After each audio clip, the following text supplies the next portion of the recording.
Hello, everyone, and welcome to hashtag Here to Hear, Keeping It 100 podcast. I am your host, Damon Darrell Naylor, and I am the Membership Enhancement Facilitator for NAFCM, and that's the National Association for Community Mediation. And today I am hanging out with my friend, the president of NAFCM, DG Mong. What's up, DG? Damon, I am so excited about this podcast, about this opportunity, and about keeping this real. NAFCM and our members have always been about being here to hear, and now we're going to really sit down with some amazing guests and just have a conversation. So let's get it rolling. Yes. Well, awesome. We're so glad and excited to be here with you guys. And you guys are in for a treat. We have Alyson Carrel, and she's a clinical professor of law. She's the co-director of the Center on Negotiation, Mediation, and Restorative Justice at the Northwestern University Pritzker School of Law. So she's out of Chi-Town, and we're glad to have her. She's in the waiting room, and we're ready to bring her on. So let's welcome and bring on Alyson. Let's go. They know how to be real from Chi-Town, no doubt about it. Yes, indeed. Well, hello, Alyson, and welcome to the podcast, the inaugural podcast. We're so glad to hear you. How are you doing? I am great. Thanks so much for having me. I'm really excited about this. Yes, awesome. So we're so glad to have you, especially as our first guest. I kind of introduced you to the audience to tell them who you are and your title, but just give them a little biographical information on your little background so they can know who Alyson is. Sure. Well, I got started in mediation as a 16-year-old going to a conflict resolution in the workplace training in the western suburbs of Chicago, which I always think is kind of hilarious because why is a 16-year-old going to something about the workplace? It was on weekends, 2 weekends. So why is a 16-year-old spending her weekends doing that? I don't know, but that is how I was first introduced to mediation. And I pretty much fell in love and decided to try and pursue a career in dispute resolution from that moment forward. So I worked in the Florida court system in Gainesville, Florida, running a dependency or child protection mediation program. I have been at the Center for Conflict Resolution, which is a community mediation center here in Chicago. And now I'm at Northwestern, where I have the pleasure of teaching law students and business school students sometimes in negotiation, mediation, and how to represent clients in mediation. And I'm excited to be here. Wonderful. We're so glad to have you. And I find it awesome that you said you were influenced about doing this at such a young age by your experience. And that's to let all youth know it doesn't matter about your age as far as discovering that career path. Something may resonate with you at such a young age that you're passionate about and you want to pursue. So always be on the lookout for that. Thanks for sharing that. So we're going to dive right into it. And one of our first questions we want to ask you is, how do we recognize the similarities in mindset between mediation and innovation? You know, how do we distinguish those two? Or what are the similarities, rather? You know, how they're so similar? Can you explain that to us? Sure. So for about 2 years, I was Northwestern's first assistant dean of law and technology. And I was tasked with helping our faculty and our students understand the growing impact of advancing technology. And I would go to these conferences and in some ways feel completely out of place because my world has been mediation. It's about communication and emotions. And here I am talking to people about technology, and they're bringing up whether or not robots are going to take our jobs. But in every single conference I went to, and in every single speaker that I listened to, they talked about the unique human value that we provide in this world of advancing technology, that it is our connection to others and helping them understand how to use data that we're getting from artificial intelligence. And they talk a lot about problem solving. And how do we try to improve things around us by better understanding the user experience, which to me is all about interests. What is the real problem that you're trying to solve? What's the real interest that a party is coming to us or that might be informing the dispute? And so they use brainstorming and creativity. They like to try things out and see how it goes, and then iterate, which means they are okay with things not being perfect. And so it just was refreshing from the legal field and reminded me a lot about what we do in mediation. Awesome, awesome. Two things that jumped out with what you just said: human interest and problem solving, and kind of seeing how they go together when you know what people are interested in and their core values, and then helping them to shape and solve the problems that they may face. It's a great thing to be able to do, to be able to get to the core and to touch those, both of those concepts or areas. And one thing you said also, you were saying that sometimes it felt like you were getting technology and just information. And I always think of just the head information or heady, but then you said you found out that there was also some heart there in dealing with, like you said, the human interest and the user experience and understanding people and making that connection. Do you find that that's very vital in mediation and dealing with people and helping them to resolve their problems?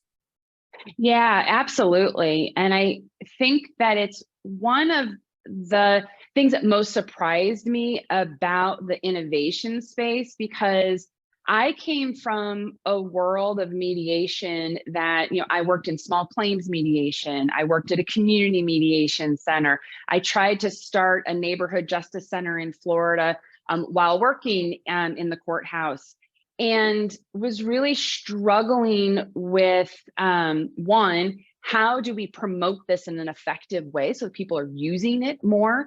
But two, every time people brought up ODR, and of course this is pre-pandemic, it was seen as a lesser form, something that that took away the human aspect. Whether it was text-based, video, or whatever, it was something that we didn't want to, we didn't trust. I'll say it that way. We didn't trust.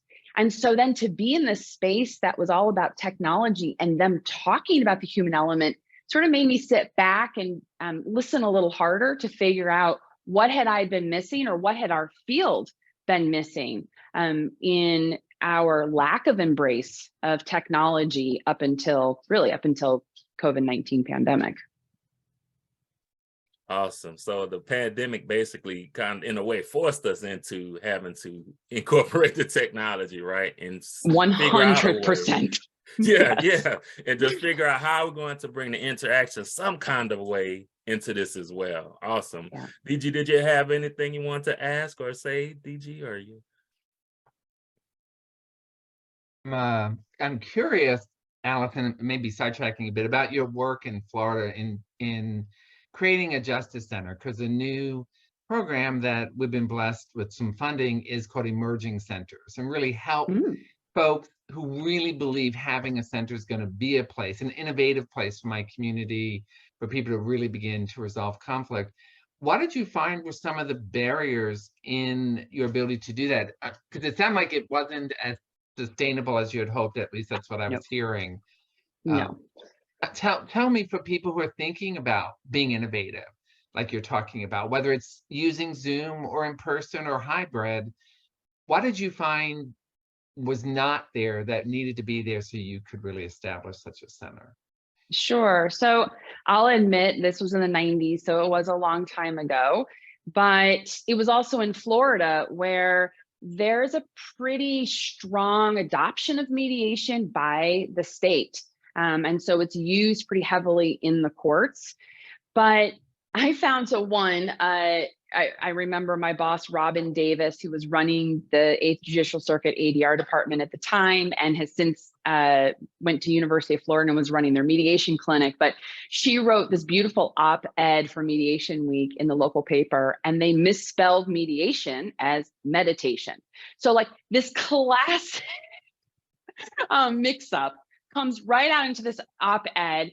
And impacts the message, right? I mean, I also have studied under Len Riskin, who really tried to bring more awareness to mindfulness meditation to our field. So I want to embrace meditation, but I think it's a good example of how people don't even know mediation, that our spell check is correcting it into meditation.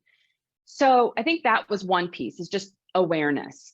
The second thing was that there wasn't motivation to utilize the system. So in Florida, a lot of cases are pushed into mediation through mandatory court rules. So almost every case goes to mediation prior to having a trial set. When you look at a neighborhood justice center, this is completely voluntary to even decide to schedule something. And I think this is an issue that a lot of community mediation centers struggle with. How do we encourage both sides to come?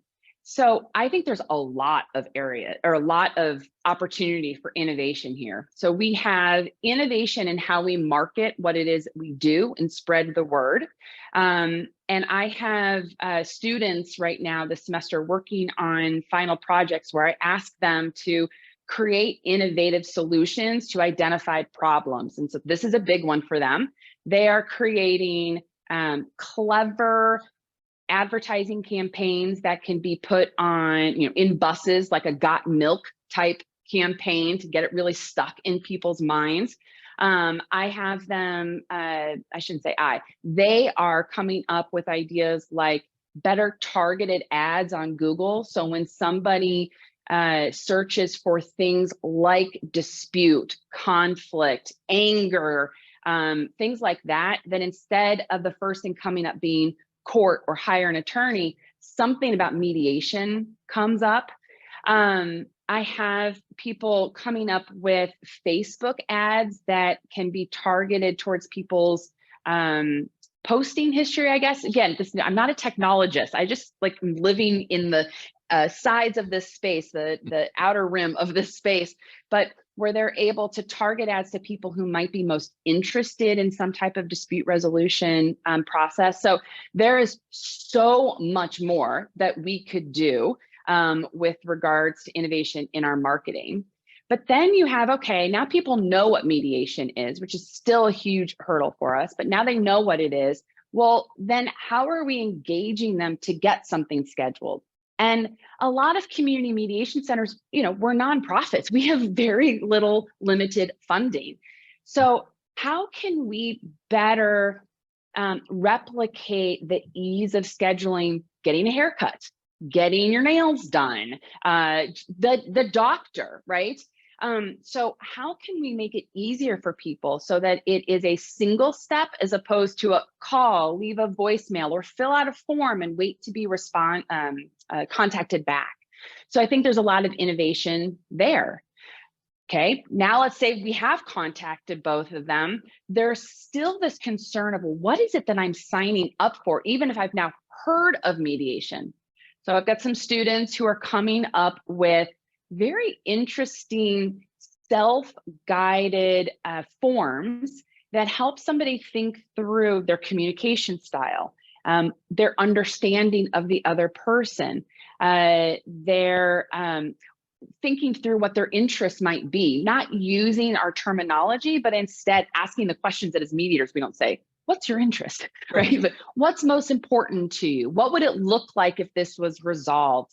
So helping them start thinking about their interests to help them see that the focus of the mediation isn't going to be who's right or wrong, but about what do you really need out of this and how can we help you have that productive conversation?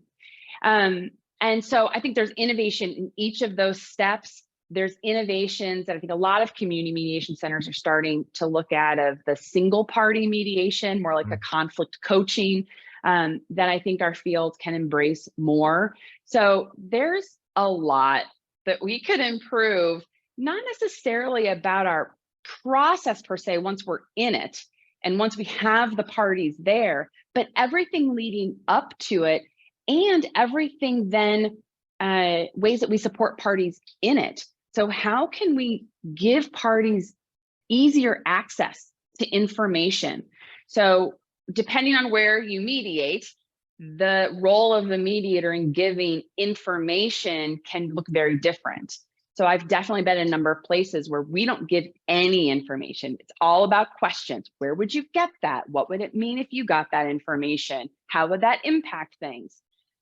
But could there be a way that we really maintain our neutrality and facilitative approach, but still provide these parties access to the wealth of information that's out there on our phones, right? Like, bring the phone and data into the mediation, embrace it, not say, put that away, turn it off. It's a distraction. Are you kidding me? We have these things at our fingertips at all times. Why don't we more intentionally use it in the mediation, let alone, and I'll stop after this one, let alone the data analytics and litigation analytics that are available so that we can actually create a facilitative, evaluative mediation where the mediator is completely facilitative, but the parties get the quote unquote benefits. I don't want to get in that debate, but the benefits of having some type of case evaluation when they're maybe self-represented or they have little knowledge of the court process. We can give them data about how the percentage of cases that win in court given this particular subject matter. Now, as a facilitative mediator, I'm not going to tell them what to do with that, but I can say, given this information, what does that tell you about how you want to move forward? How does that make you feel? So I think that there's a lot that we can do with technology and innovation to improve how we promote, deliver our services, and the access to information that our clients, parties have in the mediation. Awesome. Thank you for that. Very informative, very insightful. So a question I have is, what are the differences between Zoom technology and mediation technology? You dealt with the innovations, but what are the differences there?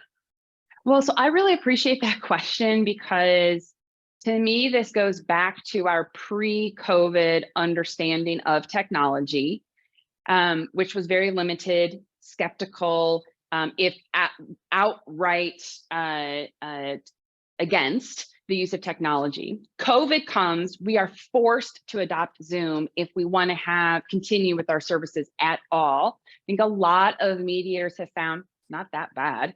And it can be really nice for some parties. Talk about self-determination and autonomy. We're not putting them in a courthouse or a fancy conference room, right? They're in the comfort of their own home.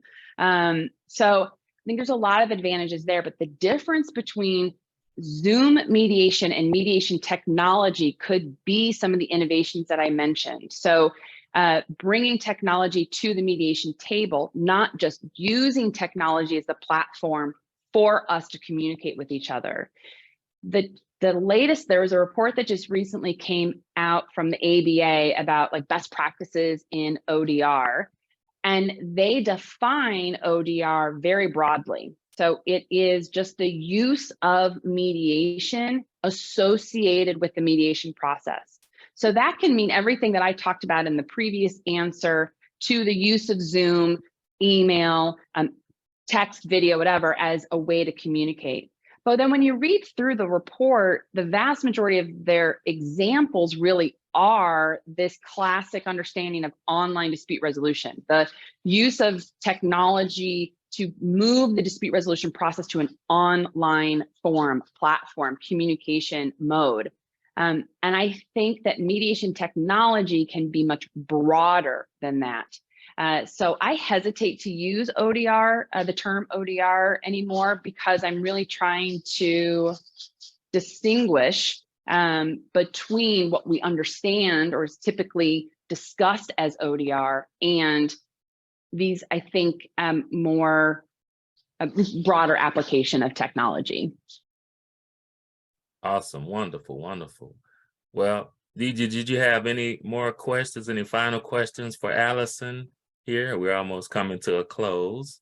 Oh, this went so fast. Yeah. I appreciate you always going down to what's the best for the people in the dispute. And you mentioned coaching, which at least in 2019, last time we did the survey, almost 50% of our members do. Restorative justice, it's almost 70% of our members do that.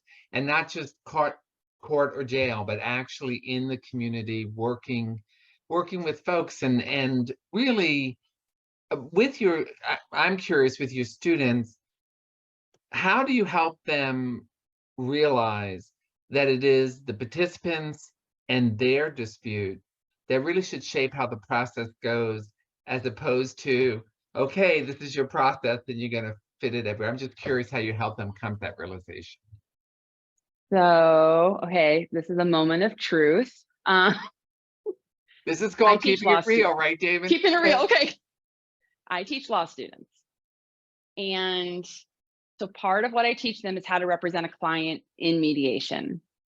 Now, they learn from the Center for Conflict Resolution what it takes to be in the role of the neutral, but most of our students aren't going to go into a route that will lead them to be a mediator anytime soon. They are going to be the representatives in this mediation. So after they go through their mediation training and see what it's like to actually run a mediation, where they hear things like the mediator's in control of the process, the parties are in control of the outcome, I then tell them, well, as an attorney in a mediation, if you get a mediator who isn't focused on interest, isn't dealing with the emotions, isn't giving your client the process that they need in order to reach the outcome that they're looking for, then get in there, shape the process, ask the mediator to summarize something, ask the mediator to move from caucus to a joint session because you have the skills, because you're a trained mediator too. You as the attorney want to make sure you're engaging the other side in a collaborative fashion. So they learn the benefits of mediation for sure, but then, and I know this comes from my court ADR, community ADR background, I don't trust that a lot of mediators that my students are going to be working with are giving them everything that's possible in a mediation. And that's why I'm saying it's a moment of truth. I really struggle to admit that out loud, but that's my concern. I once, just bear with me, I'll tell one quick story. I once was at an ABA mediation advocacy training and an attorney said, mediation is the worst. I went to a mediation, the mediator did nothing. My client was, wasn't satisfied. My client was never asked any questions or didn't really participate. I love the facial reactions right now that you all have because, right, what? The mediator wasn't doing that? So we can talk about how that mediator could have been improved. But hey, attorney, this is a self-determinative process. Why are you sitting on your hands? You can acknowledge those emotions and ask your client to participate.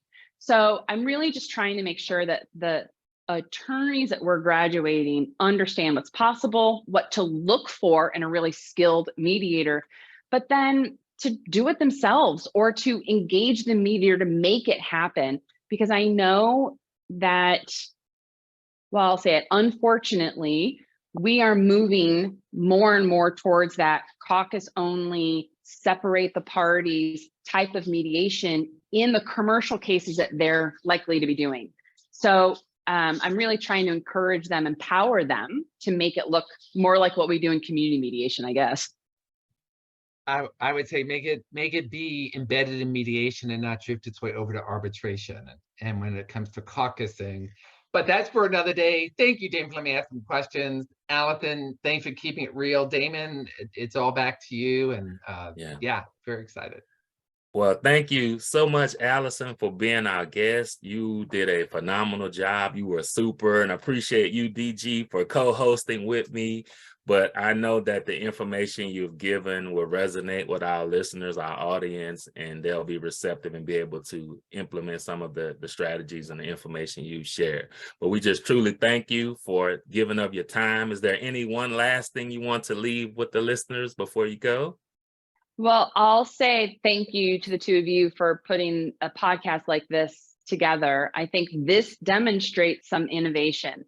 So you're using a newer platform to engage our community as opposed to relying on websites, newsletters, articles. this is how we engage now. And so I really commend you and thank you and appreciate the chance to be with you all. Thanks so much, and we appreciate you. Well, we're signing off with the first session of #Here to Here, Keeping It 100 podcast.